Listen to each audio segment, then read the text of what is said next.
Halvad marketing યાર્ડમાં 10 દિવસ પછી જીરાની હરાજી. કૃષ્ણા એન્ટરપ્રાઇઝના ઉઠામણા પછી માર્કેટ યાર્ડ બંધ હતું.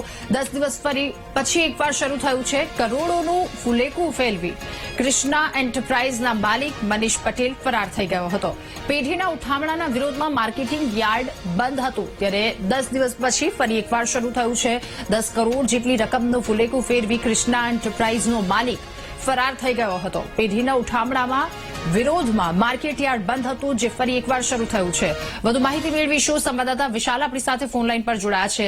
વિશાલ, યાર્ડમાં 10 દિવસ પછી હરાજી શરૂ થઈ છે.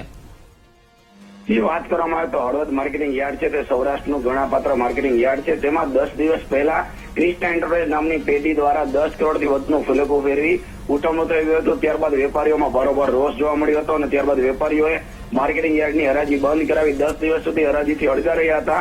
ત્યારબાદ વેપારીઓ અને માર્કેટિંગ યાર્ડના સત્તાધીશો વચ્ચે બેઠક થઈ હતી. બેઠક બાદ પૈસા ગમે તેમ રીતે પરત લેવડાવવા માટે સત્તાધીશો અને માર્કેટિંગ યાર્ડના દુકાનદારો વચ્ચે બેઠક થઈ છે અને ત્યારબાદ આજથી માર્કેટિંગ યાર્ડ પુનઃ કાર્યરત થયું છે અને ખેડૂતો પોતાની જણસી લાવી આજથી હરાજીમાં ભાગ લીધો છે.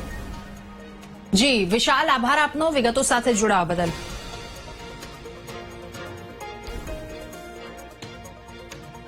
ત્યારે કૃષ્ણા એન્ટરપ્રાઇઝના ઉઠામણા પછી માર્કેટિંગ યાર્ડ બંધ હતું. એ વિરોધમાં બંધ રાખવામાં આવ્યું, જે 10 દિવસ પછી હવે ફરી એકવાર શરૂ કરવામાં આવ્યું.